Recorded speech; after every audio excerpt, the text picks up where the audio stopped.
Vancouver is known for being an unaffordable market, and yet it's no surprise when Wowa.ca releases a new report that indicates that Vancouver topped the charts again as the #1 most unaffordable city in North America. Welcome back to another episode of Manning Up After Dark on the Manning Up on Real Estate podcast. We're going to be talking about a report that recently was published by Wowa.ca that ranked the most unaffordable cities in order based on median income compared to average home prices. And again, it's no surprise, Vancouver tops the charts. We have seen this time and time again, but we're going to break down what I think is some of the major issues that lead to Vancouver being one of the most unaffordable cities. So let's dive right into it. First and foremost, when we look at the chart, and I'm going to have it posted right here, Vancouver takes the list as one of the most affordable because of its median income sitting at around $66,000. In fact, there's only one city on this list that has a lower median income, and that is Montreal. And our average sale price or average home price, as it indicates, is $842,000. While we look at this report, though, and we note certain things, one, we're not the most expensive city. So take the word expensive and affordability as two separate things. There are definitely more cities that are more expensive in this report, such as San Francisco, with an average price of $1,140,000. However, when we look at this report, their median gross income for a household is around $134,000. As we start factoring in a few things, one, let's talk about the income in Vancouver. Unfortunately, unlike certain cities like New York, LA, San Francisco, we don't have as high paying jobs. Vancouver has just not been able to attract some of these higher paying jobs, which would lead to a higher average income if we had more of these high paying jobs. Unfortunately, a lot of the jobs that run this city are in retail space. They're in,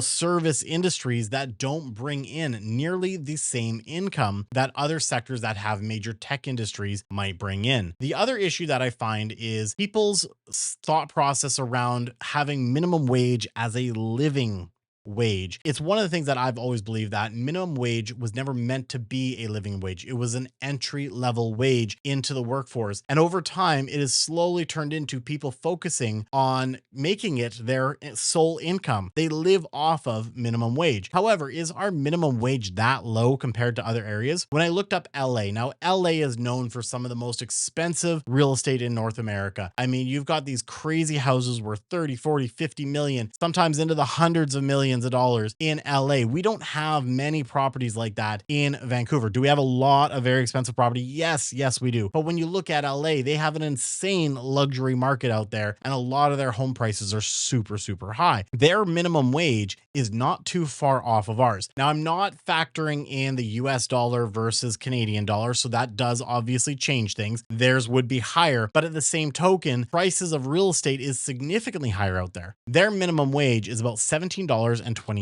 where ours is sitting at around $17.40. When we compare apples to apples, that is very, very close. Now, if we were to obviously factor in a exchange rate, well, that would mean that our minimum wage should be much higher, but that just doesn't make sense economically. So what is going on where more and more people are choosing to work minimum wage jobs and create that as a living wage? It's definitely an issue that I think a lot of Canadians have, where they believe, I don't know if it's an entitlement thing, I don't know if it's just they are lazy, I don't know what it is, and I'm not calling you guys necessarily lazy if you're watching this. Maybe if you're not able to afford what you're doing and you're working a minimum wage job and you're in your 30s, 40s, or 50s, you need to look at how you can better yourself to be able to increase your income. Can you get a promotion in your current job? Can you work towards it? Can you strive towards it? Maybe you have some skills that can get you a better job out there that will lead to more money. If people focus on how they can level up and go up in society, that would also help to raise a little bit of that median gross household income. Not saying that that is the solution, though. Of course, that's not. I think the real solution dials into our policies around housing. Now, I've already talked about this a lot on this podcast, but we're going to review some of it anyways. But I believe that our housing policies here in Greater Vancouver are absolutely dog shit. There's so much restrictions when it comes to building and making sure that we create the supply. And then we're going to talk about immigration as well. That's going to cause more issues. But when we think about it, our biggest issue that's come when it comes to housing and affordability is a sheer lack of supply. This goes for rentals. This goes for purchasing. We have a sheer lack of supply. Part of the problem is the red tape that we go through when it comes to building. so many developers have to go through hoops and hoops and hoops. And of course, there's a significant amount, I've touched on it before, of costs associated just to the cities to be able to develop. And of course, all those charges get passed back down to the end consumer, the buyers or the renters, because the city charges these insane development charges. And yes, they're meant towards improving roadways and services and everything like that. It's essentially another tax that is pushed down onto the end consumer. In fact, recent reports, I don't think they're not that recent, but reports have stated nearly 26% of a new home's value in Greater Vancouver is with the charges that the city creates with the development charges. But two, we are already starting to see the effects of government policy pushing down housing starts in Greater Vancouver. Currently, as of September, we are doing about 7.5 housing starts or new construction units for every 1,000 people that are coming in. That means we are going to be significantly behind the number of houses that we need compared to the population growth that we are experiencing. Now, compare that to 2017 when the NDP took power. That was sitting at around 8.5 per 1,000 people. Still not enough. However, it is going down. We have also seen reports that housing starts due to interest rates are down anywhere from, I've read, 25 to 30%. That is going to cause significant issues down the line, because as we don't have enough housing starts and we continue to see demand increase, all it's going to do is push values upwards. We've already seen this before many times. It's a cycle at the end of the day. The only way to fix this is to incentivize developers to build more. Whether you're building on land that you can do detached homes with, you're finding that missing middle and doing the 5 or 6-plex units, townhouses, or of course, increase density into condos. But that leads into the final point that I have here, is that we continue to have immigration policies. Well, they are looking to restrict them because they overdid it over the last couple of years. Our immigration is going to continue to drive housing prices up, because as we have more and more people come into the country,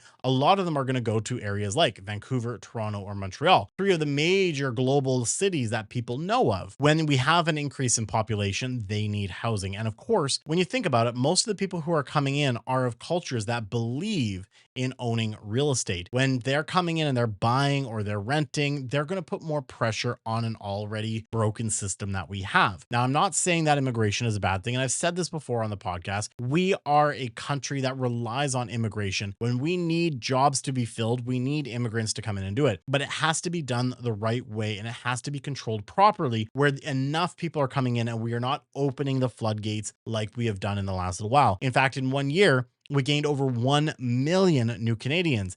Where are all these people going to go? This is why we are having significant housing problems in Canada, specifically in areas like Vancouver or Toronto, which drives prices up. We're not getting people who are coming in and necessarily working jobs that are higher paying, increasing the average median income. No, most of them are coming in and they're taking jobs to get into the job market here at like Tim Hortons or McDonald's or anything like that. And again, we can't fault them for that. But the more people coming in and taking jobs like that, it's going to keep our median household income low. And of course, it's going to make Vancouver look unaffordable, which it is. However, there are certain things we can do. One, we need to attract more industries that can bring in higher paying jobs into the Greater Vancouver area. We need to incentivize businesses to want to create jobs here where people can earn a decent living. We also need to cut the red tape and incentivize developers to be able to increase the level of inventory and increase their housing starts so we can keep up with immigration. These are just a few of the minor things that we can do in order to fix a problem that our government is creating in this country. However, until that starts to happen, we are going to continue to see Vancouver rank as one of the #1 most unaffordable cities. And at this point, we're just used to it. We know it's coming every single time a report comes, but maybe one day we'll have a government.